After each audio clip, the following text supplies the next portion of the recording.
প্রতিটা দিন প্রতিটা মাস পসিবিলিটি ভরা। প্রত্যেকটা বছরকে কাজে লাগাতে হবে। সারাদিন কাজের শেষে রাতে কি করছেন এটাও একটা বিষয়। প্রতিটা সকাল আপনি কিভাবে শুরু করছেন এটাও একটা বিষয়। শনিবার কি করছেন, রবিবার কি করছেন এটাও একটা বিষয়। প্রত্যেকবারের ফ্রি সময়গুলো আপনাকে কি কাজে লাগাচ্ছেন প্রত্যেকটা একটা বিষয়।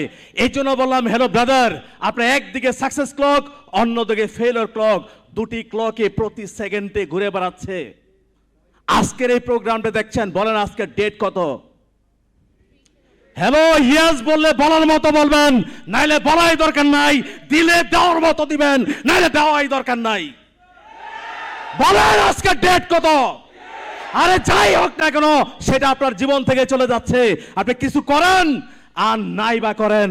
এই জন্য বললাম জীবনে যদি সফল হতে চান তাহলে আজই চলা শুরু করুন এবং এমন একটা পথ বেছে নেন যেটা আপনার কাছে comfortable, not a uncomfortable way. এই জন্য বললাম হ্যালো ব্রাদার, আপনার মধ্যে কি কোনো ক্রিয়েটিভিটি আছে? উত্তর দেন ইয়েস অর নো। আপনার মধ্যে কোনো ক্রিয়েটিভিটি আছে?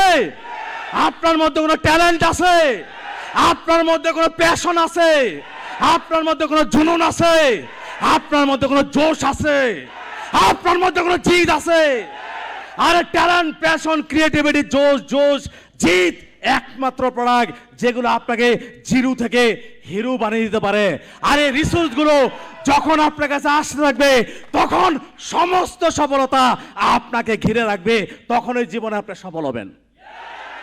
কি সফল হতে চাই? এই জন্য বললাম থিঙ্ক আউটসাইড দ্য বক্স। বক্সের বাইরে চিন্তা করতে হবে। 1 থেকে 5% লোক তারাই জীবনে সফল হয়। এই জন্য বললাম সফল হতে গেলে থামা যাবে না।